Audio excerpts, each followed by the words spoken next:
दोस्तों, भारत का प्राचीन इतिहास कई ग्रंथ और रहस्यों से भरा हुआ है। इसके प्रत्येक पात्र अपने आप में एक रहस्य है जिसके बारे में ज्यादातर लोग जानते हैं, लेकिन कई रहस्य ऐसे भी हैं जिनके बारे में शायद कोई नहीं जानता।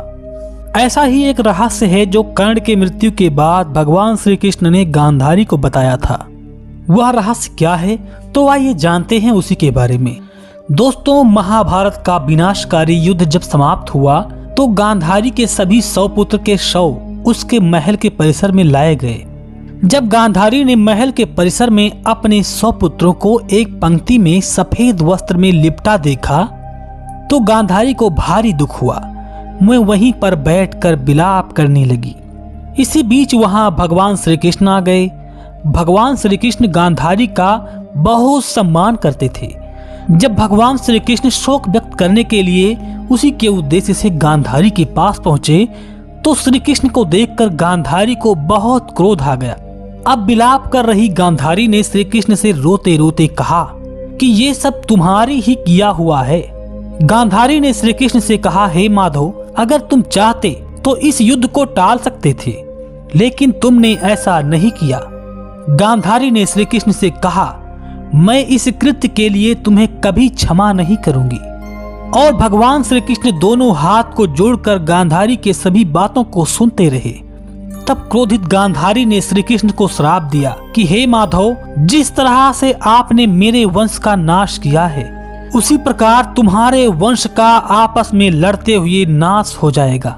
जिस प्रकार से मेरे सामने मेरे पुत्रों का अंत हुआ है, ठीक उसी प्रकार तुम्हारी आंखों के सामने तुम्हारे यादव कुल का विनाश हो जाएगा। इस श्राप को पाने के बाद श्री कृष्ण गांधारी से कहते हैं, हे माता, आपका श्राप मुझे स्वीकार है, किंतु हे माता, क्या आपको ज्ञात है कि इस युद्ध का सच क्या है? आप मेरे साथ चलिए माता, उस कुरुक्षेत्र की भूमि पर जहां महाभारत का विनाशकारी युद्ध हुआ था। ऐसा कहकर भगवान श्री कृष्ण गांधारी को अपने साथ लेकर वहां पहुंचते हैं जहां महाभारत का युद्ध हुआ था। और वहां श्री कृष्ण गांधारी से कहते हैं कि माता, आपको सत्य का पता नहीं है और वह सत्य बताएगा यह व्यक्ति जिसकी आंखों ने महाभारत का हर एक क्षण और हर एक छल को देखा है, और वो है वीर बर्बरीक, जो आपका पौत्र भी है। अब वही आपको सत्य से अवगत कराएगा। अब यह सुनने के बाद गांधारी बर्बरीक से कहती हैं, पुत्र बर्बरीक, अब तुम ही बताओ, क्या वासुदेव ने मेरे पुत्रों को छल से वध नहीं करवाया? क्या मेरे पुत्र दुर्योधन की रक्षा कर रहे उसके मित्र कर्ण को छल से नहीं मारा गया है? अब ये सुनकर बर्बरीक कहते हैं, मैं आपकी बातों से सहमत हूँ माता, ये सब वासुदेव श्री कृष्ण ने ही करवाया है। लेकिन माता, आप किन पुत्रों की बात कर रही हैं? और कौन दुर्योधन, कौन कर्ण? सत्य तो यह है माता कि अगर कुरुक्षेत्र में कोई था तो केवल एक ही महापुरुष भगवान वासुदेव थे। जिस पर प्रहार हुए वो वासुदेव ही थे, और जिसने प्रहार किए वो भी वासुदेव ही थे। उनके अतिरिक्त कुरुक्षेत्र में कोई और उपस्थित ही नहीं था माता। अब गांधारी कहती है, ये तुम क्या कह रहे हो पुत्र? ये सुनकर स्वयं वासुदेव कहते हैं, हे राजमाता, इसका अर्थ शब्दों से कभी नहीं बयां होता। इसको समझने के लिए आपको दृश्यों को दिखाना पड़ेगा। ऐसा कहकर भगवान श्री कृष्ण ने गांधारी को अपनी दिव्य दृष्टि दे दी।